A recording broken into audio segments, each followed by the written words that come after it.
여러분 안녕하십니까? 지금 강의를 계속하겠습니다. 개인과 사회 세 번째 강의가 되겠습니다. 지금은 4대 성인 중에 소크라테스에 관해서 말씀을 드리겠습니다. 소크라테스 역시 개인과 사회를 중요시 여겼던 그런 사상가입니다. 소크라테스는 글을 남기질 않았기 때문에 플라톤이 얘기하는 그 내용 속에서 소크라테스의 사상이라고 그렇게 플라톤이 얘기를 하는 것을 간접적으로 우리가 소크라테스가 플라톤에게 오래전부터 가르친 내용이구나 그렇게 생각을 할 수 있고, 또 그 메가라 출신의 그 유클리드, 기하학자가 아니고 철학자로 유클리드가 있는데 그 메가라 출신의 유클리드가 소크라테스의 사상을 또 자기 고향인 메가라에 가서 전파해서 메가라 학파를 형성하기도 했습니다. 그런 데서 드러나는 것은 플라톤과 유클리드의 그 글 속에서 소크라테스가 개인과 사회를 어떻게 생각했느냐, 이런 내용을 우리가 재구성해 볼 수가 있습니다. 그러면 소크라테스는 자기 자신이 그런 말하자면 조각가, 돌로 그 형상을 만드는 아버지의 그 직업입니다. 그것을 전수받아서 말하자면 석수입니다. 돌을 깎아서 어떤 그런 형상을 만드는 조각가입니다. 자기 자신이 개인의 역량이라든가 또는 그 플라톤이나 자기 그 소크라테스 주변에 모여든 제자들에게 항상 가르치는 것은 개인이 네 개의 덕을 통해서 자기가 수양돼야 한다. 개인이 먼저, 그러니까 공자님이나 마찬가지입니다. 수신제가 지구평천하, 그거나 마찬가지입니다. 개인이 아주 덕을 깨우치고 절제할 줄 알고 용맹스럽고 지혜를 가지고 살아야 하고, 이렇게 해서 개인이 변화돼야 되는 겁니다. 그래야 사회가 함께 변화한다, 그거겠죠. 이 소크라테스 자신은 또 용맹을 지키기 위해서 덕스러운 네 개의 사주덕 중에 용맹이라는 게 있어요. 용맹. 그래서 자기 자신이 갑옷을 입고 전쟁에 나가서 같이 싸움하고 그랬습니다. 그러니까 그냥 사상가가 아니고 국가가 위험할 때는 자기가 군복을 입고 갑옷을 입고 방패와 칼을 들고 나가서 같이 싸웠던 그런 용맹을 보여준 사람이고, 또 자기 몸속에 하나님이 들어와 계신다. 그래서 양심이라는 곳에서 하나님이 말씀하신다, 이런 생각도 하고, 그렇게 해서 이제 아주 다신론, 잡신론, 이런 고대 그리스의 신관을 타파하고 합리적인 신관, 즉 양심의 소리, 이것이 하나님의 음성이다. 이래서 신관도 개인적인 데서부터 사회적인 데로 확산하려는 생각을 많이 했죠. 그래서 이제 소크라테스 역시 개인의 변화와 함께 사회의 변화를 추구했던 사람입니다. 그런데 소크라테스는 선생님이 누구였느냐, 누구에게서 영향을 받았느냐, 이런 거에서 이제 소크라테스를 가르쳤다고는 말할 수 없는데, 페리클레스 왕과 가까웠어요, 소크라테스가. 그래서 이제 궁에 자주 페리클레스 왕을 만나러 들어갔는데, 페리클레스의 후궁입니다. 본래 그 결혼한 여왕이 있고 후궁이죠. 후궁 중에 아주 미모가 뛰어나고 공부를 많이 한 여성 학자가 있었어요. 그 아스파지아라고 하는 그 학자입니다. 굉장히 그 미모가 뛰어나면서 학식이 높았어요. 그래서 이제 그 사포라고 하는 그 여성 학자가 있었는데 시인이면서 철학자면서 그 뭐 플라톤 이전 사람인데 플라톤이 굉장히 존경했던 그 여류 학자입니다. 그 사포가 레스보스 섬에 플라톤의 아카데미 이전에 여성 교육을 위한 그 특수한 그 여성들을 위한 학교를 만들었어요. 그래서 그 레스보스 섬의 그 여성 교육을 위한 특수 교육기관, 이것이 말하자면 플라톤의 아카데미보다 먼저입니다. 한 100년 정도 앞섰어요. 근데 그 사포라는 그 여류 시인이면서 철학자면서 뭐 그 인격이 고매한 뭐 호마의 작품들을 뭐 다 머릿속에서 외우고 있고 그랬던 그 당대로서는 아주 희귀한 여성 아주 굉장히 그 고도의 지식을 소유했던 학자입니다. 그러면서 시인이고 그래서 시를 많이 썼어요. 사포하고 직접 만나고 사포에게서 직접 공부한 일은 없는데, 왜냐하면 시대가 좀 다르니까. 사포가 죽고 난 이후에 태어난 그 사포만한 훌륭한 여성학자가 있었어요. 그 이름이 아스파지아입니다. 그래서 그 페리클레스가 그 미모에만 도취된 게 아니라 그 학문적인 성취와 높은 지성 때문에 궁으로 불렀어요. 그래서 후궁을 삼았는데 단순히 뭐 그런 남녀 관계다, 무슨 섹스다, 뭐 이런 대상이 아니고 아주 철학자고 사상적인, 그래서 소크라테스를 궁으로 자주 불러서 그 자기와 페리클레스와 아스파지아와 소크라테스 3자가 대화를 많이 했습니다. 지금 여기 여러분들에게 제시한 사진, 이건 누가 상상해서 그린 그림인데, 거기 그 철모를 쓰고 뭐 그 갑옷을 입고 있는 그 장군처럼 보이는 그 페리클레스 왕입니다. 그리고 그 옆에 앉아 있는 모습이 소크라테스고, 그 소크라테스 앞에 아주 아름다운 여인이 앉아 있습니다. 그게 아스파지아입니다. 그래서 그 페리클레스가 소크라테스를 초대해서 아스파지아하고 함께 그 철학적인 토론을 하고 그랬어요. 그래서 이제 그 소크라테스에게는 그 아스파지아는 굉장히 그 존경의 대상이고, 엄밀히 따지면 소크라테스의 사상, 모든 그 이데아에 대한 이론, 아가페에 대한 사랑론, 에로스론, 무슨 우주에 대한 거, 자연에 대한 거, 그 아주 굉장히 폭기 넓은 사상적인 지식을 어디로부터 얻었냐, 소크라테스가. 그 소크라테스는 단순히 그저 그 석수입니다. 돌 까고 이렇게 해서 조각을 만들어내고 비석수 만들고 그러는 평범한 사람입니다.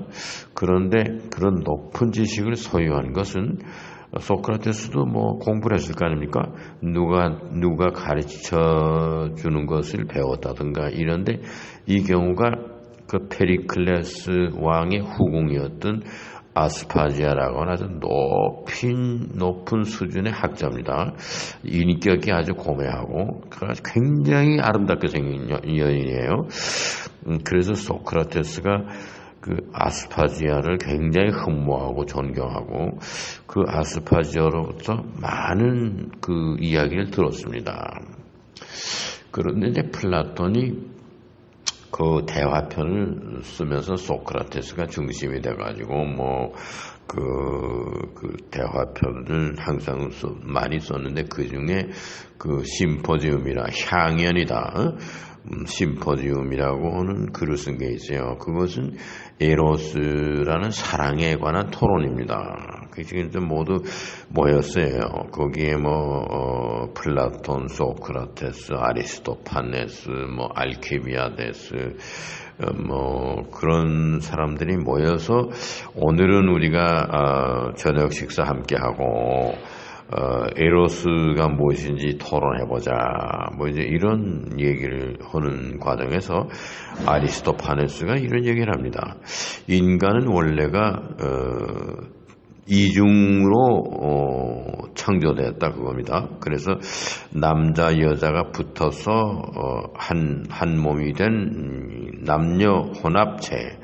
그 다음에는 또 남자끼리 붙어서 남남의 혼합체. 그 다음에 여자가 붙어서 여성과 여성의 그 혼합체.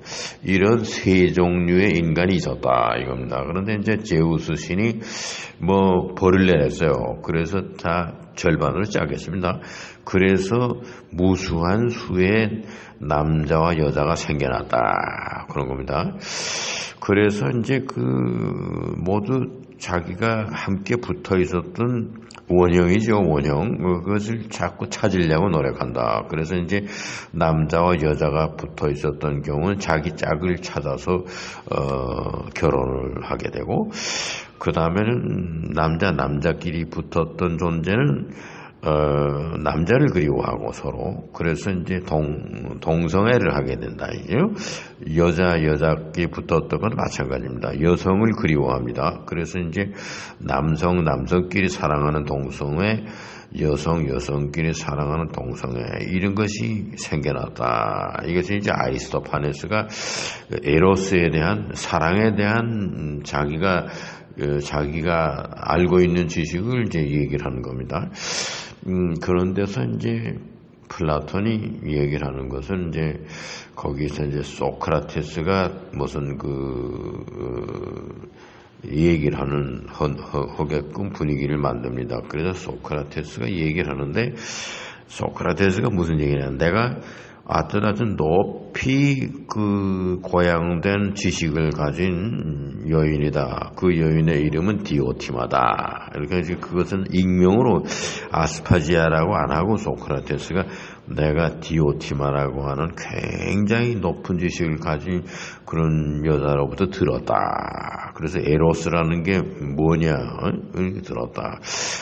그는 아레스라고 하는 아주 부자 장군이 남자가 있었다. 그런데 그 집에서 밤낮 잔치가 벌어지고 그랬는데 거기에는 아주 가난한 여신인 아프로디테가 거기 가서 정식으로 초대도 못 받았어요. 가난하니까 부자들만 모이는데.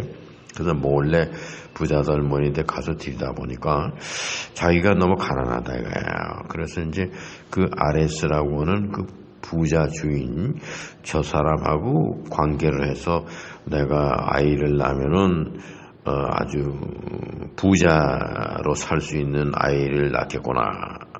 남자가 부자니까 그렇게 생각해서 그 아레스가 술 취해서 만취했을 때 거기 가서 그 남자와 섹스를 해가지고 이제 임신을 하게 됐어요. 그 아프로디테가. 그래서 이제 아들을 낳은 게 그게 에로스다. 이런 얘기를 들었다 이거죠. 디오티마라고 하는 여성으로부터. 근데 그 디오티마는 아스파지아입니다. 그 페리클레스라는 왕의 후궁. 근데 그 아스파지아라는 아주 높은 그 지식을 가지고 있는 그런 여자한테서 들은 얘기다 이거죠. 근데 그것을 아스파지아라고 얘기를 안 하고 디오티마라고 그러는 여자가 나한테 가르쳐줬다. 그러면서 이제 실제로 그 에로스를 그렇게 해서 아주 부자인 아레스와의 관계에서 낳았는데 이 아들이 된 에로스는 부자인 아버지 면모도 있고 가난한 어머니의 면모도 있다. 이래서 무엇을 얻었다 이거야. 아직 부자가 됐어요. 그랬다가는 또 금방 잃어서 가난하게 됩니다. 어머니의 모습으로 됩니다.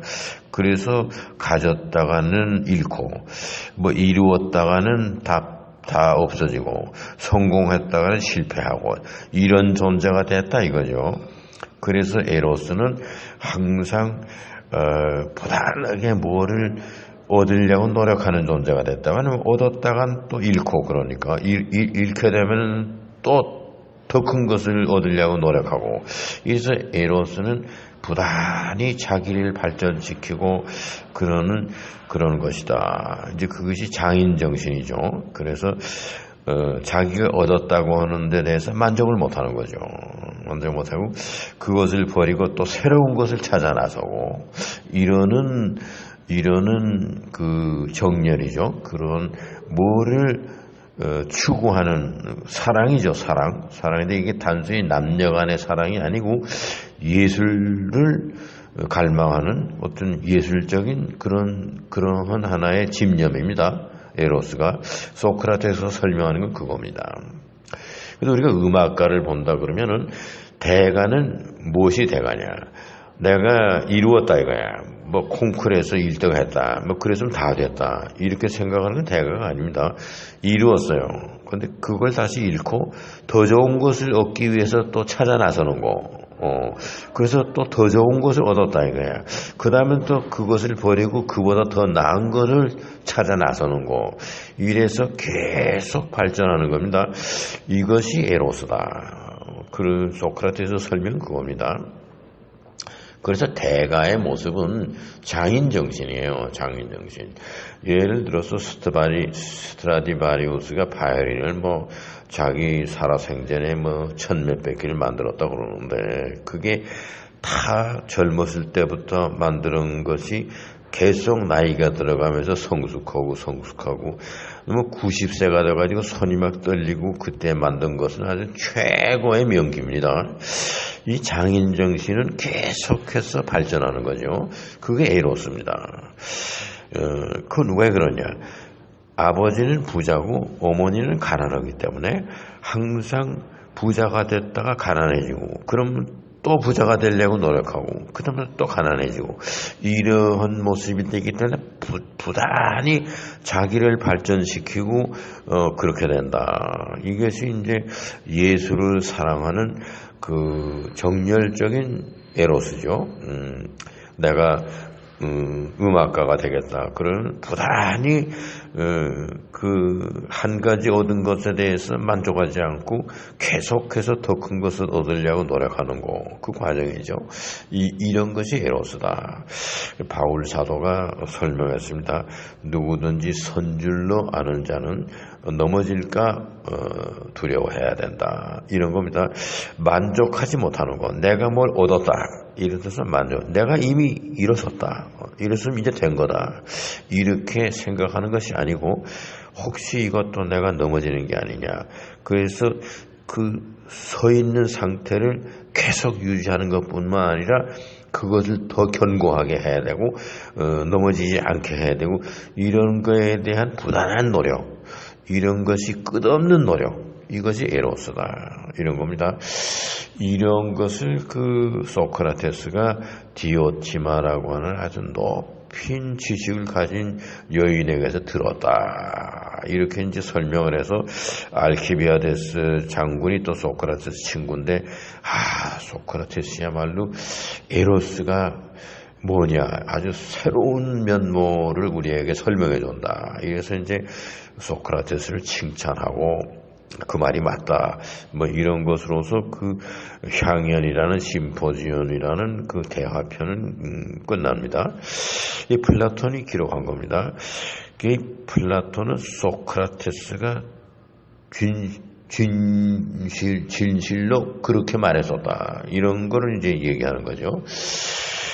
그러면 이제 소크라테스라는 사람은 그 사회생활을 했는데 궁중생활을 많이 했고 그리고 그 에로스라는 거를 그 아스파지아라는 그 페리클레스 왕의 후궁으로부터 들었다. 거기서 뭐를 느꼈느냐? 우리는 무한히 도전하는 거, 무엇인가 이루려고 노력하는 거, 바울 사도가 얘기하는 것처럼 내가 얻었다, 내가 손에 넣었다 만족하지 않고 부단히 내 앞에 있는 표대를 붙잡으려고 나가는 것이다. 이제 이런 것이 에로스죠.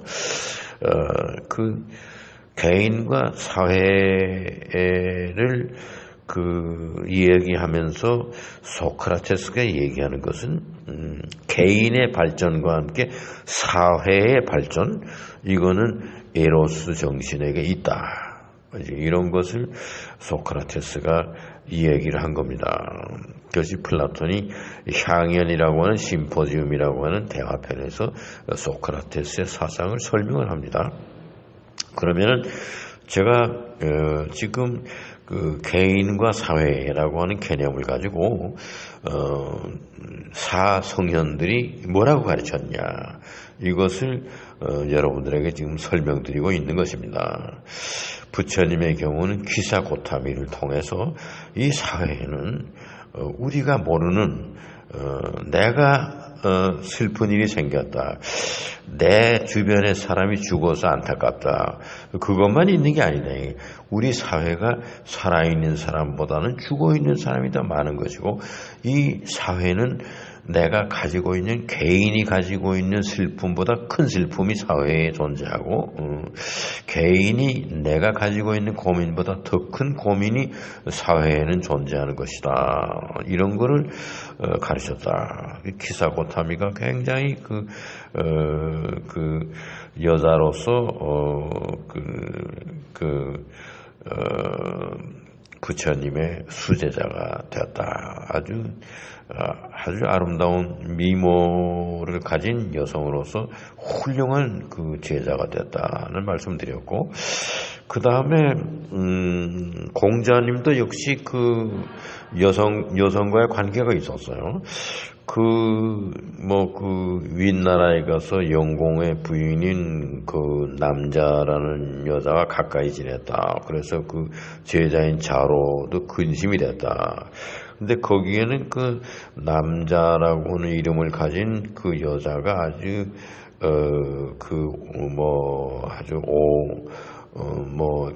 나쁜 여자고, 아주 음흉하고, 음란하고, 이런 여자다. 이렇게 전해오는데, 논어에 있는 걸 보면 절대 그렇지 않은 것으로 알고 있고, 소크라테스가 남자라는 이름을 가진 여성과 매우 가까워지고, 소크라테스가 음악을 잘했으니까 노래를 잘하고, 그래서 여자와 함께 음악도 하고 이렇게 노래도 하고 즐거운 시간을 보내고 하는 것이 제자인 자로의 눈에는 저 두 사람이 너무 가까워지는 게 아니냐, 자칫 잘못했던 불륜의 관계가 되지 아니하냐, 이런 근심이 될 정도로 그렇게 소크라테스가 남자라는 여인과 가까워졌다.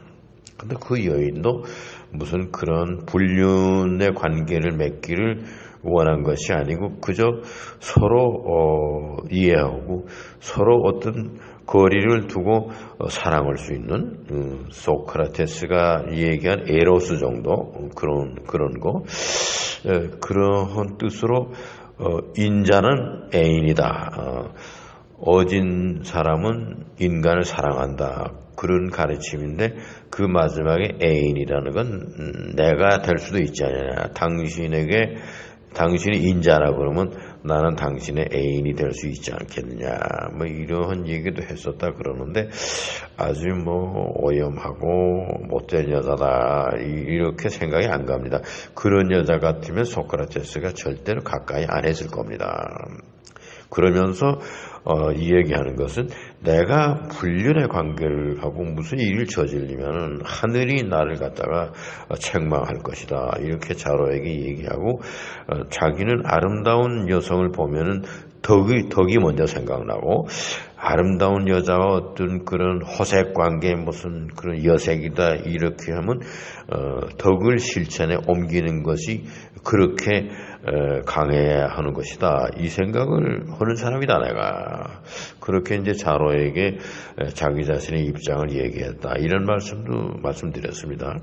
여기 소크라테스도 남녀 관계가 있었어요. 그래서 그 아스파지아라고 하는 그 페리클레스 왕의 후궁을 굉장히 순경하고 흠모하고 자기를 가르친 스승으로 이렇게 하고 어디서 무슨 누구에게 가르치더라도 나는 누구한테서 이런 좋은 얘기를 들었냐, 디오티마라고 하는 여성으로부터 들었다. 그 디오티마라는 이름은 그 익명이고 그 아스파지아라고 하는 그 페리클레스의 후궁, 아주 굉장히 높이 고양된 인격체입니다. 아주 아름다워요. 그 여자를 조각해 놓은 것을 보면은 굉장히 아름답습니다. 그런 미모를 가진 그런 여성을 소크라테스가 자주 만나고 여성적인 아름다움과 함께 그 높은 지식을 배우고 소크라테스가 그랬습니다. 그래서 소크라테스 같은 훌륭한 그런 그 사성현을 가르친 그 여성적인 스승이 있었다. 이런 말씀과 함께 오늘 소크라테스에 있어서의 개인과 사회 또 여성과의 관계를 설명을 드리는 것입니다. 이것으로서 강의를 마칩니다. 감사합니다.